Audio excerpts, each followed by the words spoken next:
All right, let's do another video game trope of some crates. Let's do multiple crates, all on the same ground plane. That's kind of the trick of it, is to see if you can make that ground plane feel solid.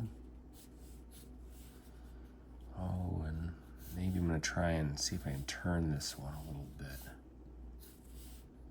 That's where it gets really tricky, all right? And that's where I like to kind of feel that, or stick with one perspective plane, because then you can start to work those kind of exercises. All right, so we have our crates laid out. Let's do a little bit of contour work, sketching in. All right, so for some verticals,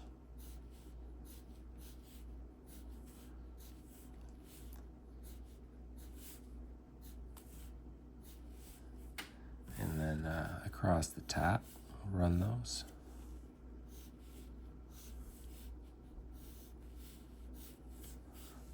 Do that both directions.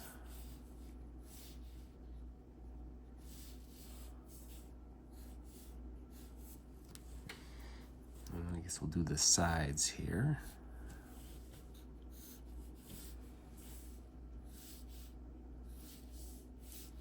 Yeah, it's a little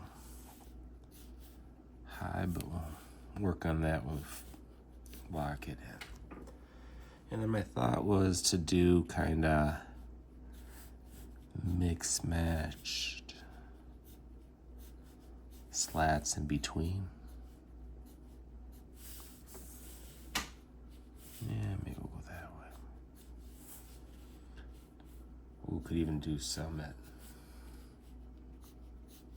different angles, just to keep it interesting.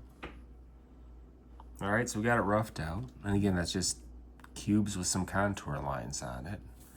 A little bit tricky trying to see if we can get one to turn here. And then let's kind of lock in some of those lines. Excuse me. I'm going to start mostly with the silhouettes, or the kind of main cube lines here. However, the more you kind of escape those, the more it starts to look interesting, having a kind of crunchy silhouette right from the different boards. Let's just keep working this one since we're here. And let's decide, okay, this one is going to go across. This one's going to go across, which means these are going to be shorter ones, which means also there's going to be thin versions on this side of it and across. Well, actually, here we're going to make the top, since we know we're going to do that, let's make the top the most important one, meaning that all the thickness will come below it.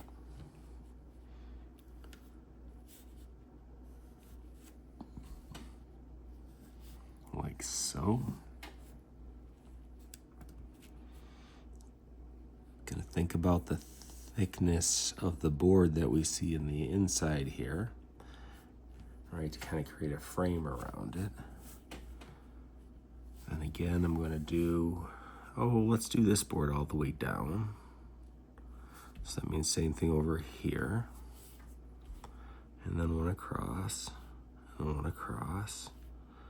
And we're going to put the thickness there that we can see a little bit of. And then these different sized boards in between. Thickness, thickness. Right.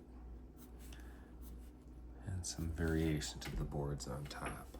All right, so real quick, just before we go to the next one, I'm gonna do a nice silhouette line. Think about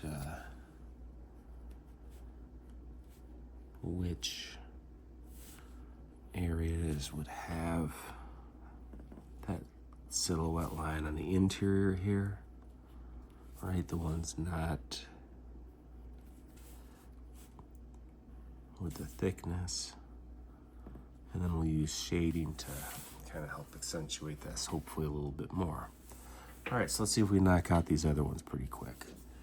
All right, so one of the things we learned there is like to have the top one, I think, have that thickness, that main board.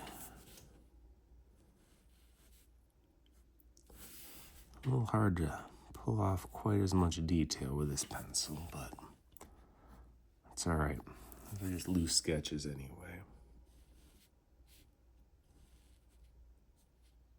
I don't like mechanical pencils for this type of thing because I tend to get way too tight way too quickly. And if I'm sketching, it really should stay loose. All right, so vertical boards here. Thickness there, another vertical board there. Oh, we'll see this one back here. Cross.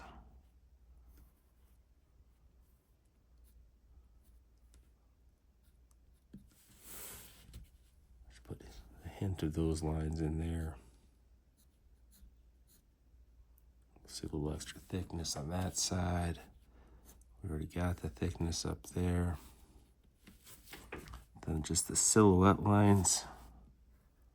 And again, on the interior, what we're doing with our silhouette lines is any place you can kind of reach around, there's space behind it. It's not super thick, but there's space back there, right? Whereas on this side, you're seeing the corners, so there's nothing to reach around the corner of. All right, and on the ground, it's kind of you can kind of go either way. Generally, no, because there's no corner to reach under. But you can also do it just to help differentiate or to separate the object.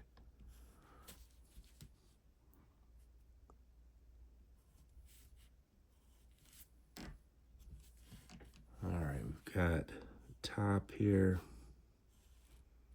Again, all we're doing is enhancing the contour lines. Like I said, it's kind of a nice way to practice that and to realize why that contour exercise is pretty valid. Because even if you don't want straight lines, it's nice to be able to have those lines there for construction, right? And here we'll have a little bit of variation. Maybe we'll throw a little bit of a knot in there, right? Make it a little more interesting.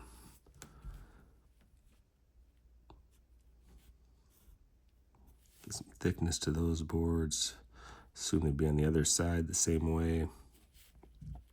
And then I guess we're gonna make those all the way down, across, some thickness, and then add an angle. All right, so silhouette lines nice and dark. Enhance some of the variation in there just to help it seem a little more 3D.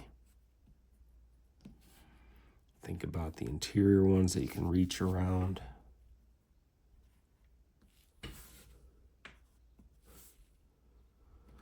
And then we're going to think about top left lighting here, which means then generally this side is going to be in shadow.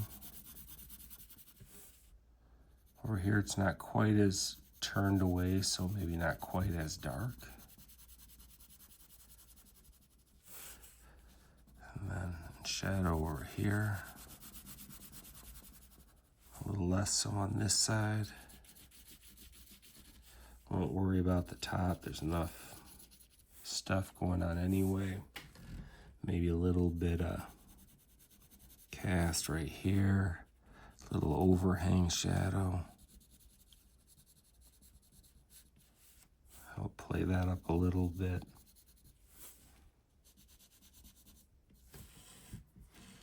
And then we'll think about cast shadow. Thinking about that corner. Corner is there, somewhere like that.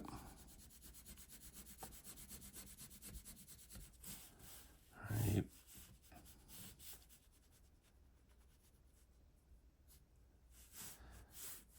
Let's move that there, there, there. Something like that. Because again, I want it to not confuse the lines with the one in front. This one probably would be hitting that other cube back there, that other box. Maybe throw a little extra shadow in there just for fun. But again, I'm not worried about precision here, just worried about helping communicate those shapes, because shading and cast shadows really help to start explaining the forms more clearly.